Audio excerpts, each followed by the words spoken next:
السلام علیکم، آپ دیکھ رہے ہیں میرے یوٹیوب چینل میں ہوں آپ کا ہوسٹ عبداللہ خان۔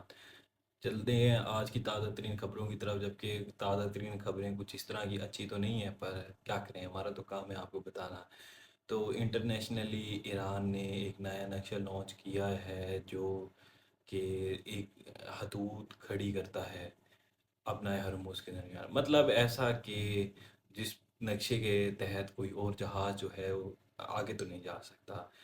اب اس کی وجہ کیا ہے؟ اس کی وجہ جو ہے وہ امریکہ کی، مطلب ڈونلڈ ٹرمپ کی دی ہوئی ہے ایسی ایک سٹیٹمنٹ ہے کہ جس میں اس نے یہ کہا ہے کہ وہ اپنا ہرمز کے اندر پھنسے ہوئے تمام جہاز نکالے گا، اور اس کے اندر جو بھی رکاوٹیں آئیں گی اس کو وہ خود دیکھ لے گا۔ اب آپ کو، مجھے اور پوری دنیا کو پتہ ہے کہ اس کے اندر کیا رکاوٹ ہے۔ اس کے اندر ایک ہی رکاوٹ ہے، وہ تو ایران ہے۔ تو اس طرح کی جو ڈونلڈ ٹرمپ کی سٹیٹمنٹ ہے اس نے کافی ساری ہوا جو ہے مڈل ایسٹ میں گرم کر دی ہے جنگ کی، اور اگر یہ جنگ ہوتی ہے تو اس کے نتائج کچھ زیادہ اچھے تو نہیں ہیں۔ اب یہ سب کچھ تو ایک طرف، اب جو ہے ایران کی طرف سے یہ کہا جا رہا ہے کہ ڈونلڈ ٹرمپ کے پاس صرف دو ہی راستے ہیں، یا تو وہ جنگ بندی کر دے، اور ایسے، یا تو وہ نہ شروع ہونے والی جنگ شروع کر دے اپنی فیس سیونگ کے لیے، جو کہ نہیں ہو سکتی، اور دوسرا اس کے لیے ایسا ہے کہ ایسا کوئی معاہدہ کر لے جس میں وہ اپنی پسند کی فیس سیونگ نہیں کر سکتا۔ اب آپ کو پتہ ہے کہ جو ہے امریکہ اور اسرائیل تو اپنی فیس سیونگ کرنا چاہتے ہیں، ظاہری بات ہے، جو جنگوں کے نام پہ ووٹ حاصل کریں اسرائیلی، اور وہ اس طرح ناکامی کے تحت تو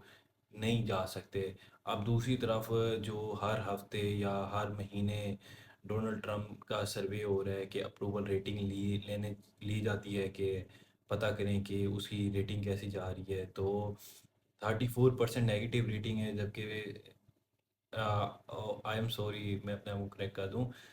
35% پازیٹیو ریٹنگ ہے اور 65% نیگیٹو ریٹنگ ہے۔ اس کا مطلب کہ ابھی سب کچھ کرنے کے باوجود بھی عوام کو مزید ڈونلڈ ٹرمپ نہیں چاہیے، اور یہ جو معاملہ چل رہا ہے وہ جوں کا توں ہی چل رہا ہے۔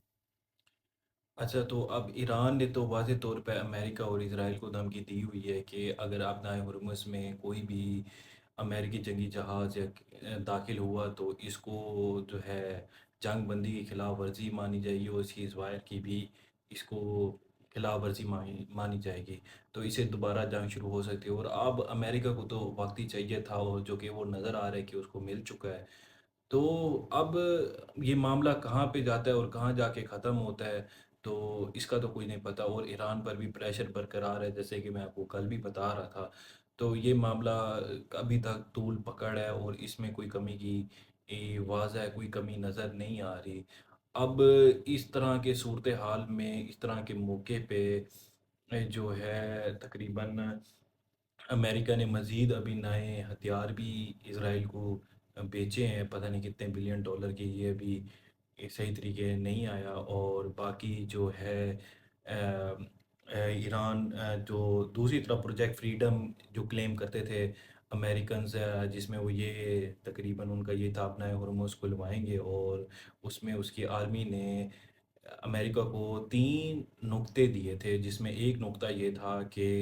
اگر آپ ایران کو سبق سکھانا چاہتے ہیں تو اس میں آپ کو سب سے پہلا نکتہ جو یہ ہے کہ آپ ایک ایسا اٹیک کریں، اتنا شدید اٹیک کریں کہ ایران کی بنیادیں ہل جائیں، یا دوسرا آپ کوئی ایسا جو ہے دوسرا امریکن آرمی ہرموز پہ 1500 ٹروپ یا 15,000 فوجی بھیجیں جو کہ اپنا ہرمز پہ قبضہ کر لیں، اور اس پہ اس طرح قبضہ کریں کہ دوبارہ جو ہے وہ ایران اس پر کبھی قبضہ حاصل نہ کر سکے، اور تیسرا یورینیم کو ایران میں جا کے حاصل کر لیں۔ اب اس طرح تو کوئی کنفرم نہیں ہے، پر ایک انٹرنیشنل ادارہ ہے جو یورینیم اور اس طرح کی چیزوں کو دیکھتا ہے، جس کا نام UAEA ہے، اور وہ کہتا ہے کہ یہ جو وہ ہے، اس کا زیادہ تو نہیں پتہ، پر یہ یورینیم جو ہے وہ ایران کے شہر افسان میں پایا جائے گا، تقریباً 90% یا بہت بڑا حصہ۔ اب یہ کلیمز ہیں، اب ان کا کیا نتیجہ نکلتا ہے اور کہاں یہ معاملہ جائے گا اس کی کوئی صورتحال نظر نہیں آ رہی۔ ایران کی بنیاد کے لیے ضروری ہے کہ انہیں جو ہے اپنا نیوکلیئر پاور ہونا ہے، اور ظاہری بات ہے ایران کی فیس سیونگ بھی اسی میں ہے، تو اب یہ معاملہ کافی ہوا پکڑ چکا ہے۔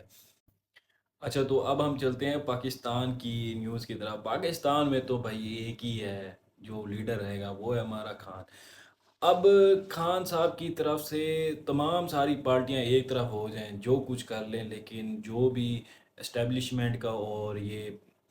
پی ایم ایل این کا اور یہ جتنی بھی پارٹیز ہیں وہ جتنی بھی کوشش کر لیں، خان کی پاپولیرٹی میں کوئی کمی نہیں آ رہی۔ اور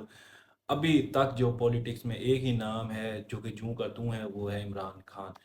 اب عمران خان کی بہن کا ایک ایسا سٹیٹمنٹ آیا ہے، اور یہ کوئی اچھا سٹیٹمنٹ تو نہیں ہے، لیکن وہ کچھ اپنے لیے کچھ نہیں مانگ رہی، وہ اپنے بھائی کے لیے مانگ رہی ہیں کہ ایک تو عمران خان کی جو آنکھ ہے اس کا علاج کیا جائے اور اہل خانہ کو ملنے دیا جائے۔ لیکن بڑے افسوس کی بات ہے، لیکن ان کو جو ہے وہ ابھی تک یہ بھی ایک بیسک ہیومن رائٹس بھی نہیں دیے جا رہے، اور تقریباً بس یہی ہے۔ اور تیسرا وہ کہتے ہیں کہ عمران خان کا جو علاج ہے وہ شفا انٹرنیشنل ہاسپٹل کے اندر کیا جائے۔ آپ کو یاد ہوگا کہ جب نواز شریف کے علاج کی باری آئی تھی تو تقریباً پورے پاکستان میں تو وہ ان کا علاج نہیں ہو پا رہا تھا، لیکن ابھی تک ان کی بہنوں نے اس ملک سے باہر جانے کی بات نہیں کی۔ خان ڈٹا ہوا ہے، خان بالکل اپنے اسی فیصلے پہ اٹل ہے، پر جو ہے اسٹیبلشمنٹ وہ ڈرتی ہے۔ اگر عمران خان باہر آیا تو یقین کریں انہیں اپنے وجود بھی خطرے میں نظر آتے ہیں، ان کو نہیں نظر آتا کہ خان آگے ان کے ساتھ کیا کرے گا۔ اب یہ ساری چیزیں تو ایک طرف، پر یقین کریں ایسا لگتا ہے کہ اب پی ٹی آئی بھی جو ہے وہ عمران خان کے ساتھ نہیں ہے، نہ وہ بھرپور اپوزیشن کا رول ادا کر رہے ہیں، نہ وہ اپنے حق کا کوئی کام کر رہے ہیں۔ وہ بالکل ہی ایک ہی ایسے پارٹی، ویسے پی ٹی آئی کا کوئی وجود تو نہیں ہے عمران خان کے بغیر، لیکن اب بڑے ہی دکھ کی بات ہے۔ اب ایک اور افسوسناک خبر یہ ہے کہ تقریباً 7 مئی کو عمران خان کے جو ہے دوبارہ وہ سنوائی وغیرہ کی جائے گی اسلام آباد ہائی کورٹ میں، اور تقریباً 1.5 سال ہو گئے ہیں عمران خان کی پارٹی کو ان کے لیے، جو ان کو 190 ملین پاؤنڈ کی سزائیں دی گئی ہیں اس کے اوپر نظر ثانی پہ کوئی نظر ثانی نہیں کی گئی۔ 1.5 سال سے ہم ایسے ہی دیکھ رہے ہیں، اور اب آپ لوگ سبھی جانتے ہیں کہ کیا فیصلہ آئے گا۔ فیصلہ تو وہی آئے گا جو عاصم منی یا اسٹیبلشمنٹ کہے گی، اور ظاہری بات ہے۔ تو